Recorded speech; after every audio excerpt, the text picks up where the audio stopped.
All right, so even Oprah can admit to having a bad interview. Can you believe that? She was recently dishing about her most cringeworthy interviews to Rob Lowe on his podcast. Oprah says she really messed up when she was interviewing Sally Field.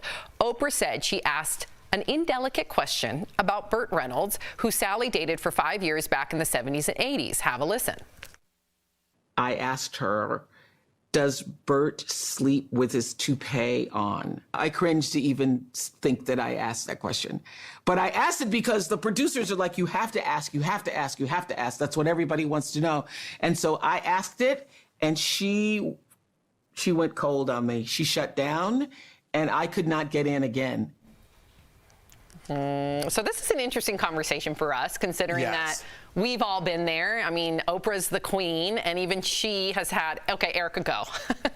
No, I just, that moment, and we were having this conversation earlier about, well, Justin Timberlake was not a very easy interview because he had this stance about him where, like, when you're going down a rabbit hole or you're messing up, he doesn't make you feel comfortable about it. So I got into this major tongue-tied, like, you were a boy and then you were a man, and it was just the dumbest thing, and he just let me do it. You know, he didn't, like, try to, like, help me out, which is not his job. It should be as a decent human being. I'm sorry. Well, I mean, I also could have figured out a better way to form the question, but it was really Nick Cannon. I was trying to do this back and forth because he came into the studio, said something about Christina Milian, who they had broken up. Christina Milian came in the next week, said something about Nick Cannon. 2 weeks later, we're talking to Nick Cannon. I was like, well, Christina said, he was like, okay, I'm shutting this down. And I was like, oh, we not doing that? Okay. You did your job. I get it. There's a tact, but you also have to do your job. Come on, and these celebrities are human beings. We need to stop putting them on a pedestal. Right, and it goes both ways. This is a lot of inside baseball, that we're talking about, because I could, like, snap back to interviews and I'm like, oh my God, I can't believe I did that. But sometimes you have to. Sometimes the audience, they want to hear that answer, and you got to ask that question.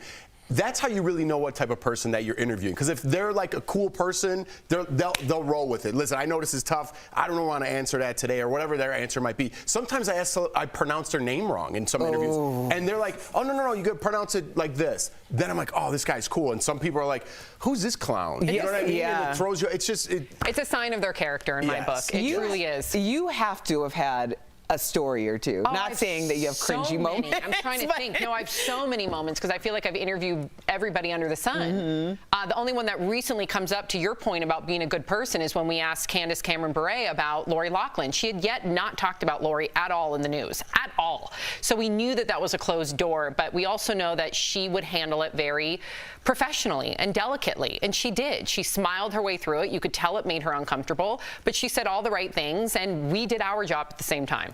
Al, do you remember we interviewed DMC, and on my card it said you gave all your money to Puerto Rico or something? He's like, what are you, crazy? He's like, I didn't give him all my money. Remember that?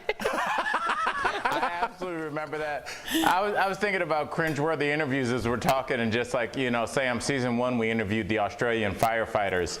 I wanted to know, how do you feel about telling them that when he appeared that the sun has risen? Have you thought any more about that retroactively? Yeah, I did, because if the genders were reversed, it would have been very sexist. But he was also on a beautiful, like, pinup calendar. I love you so much, Sammy. I love you too.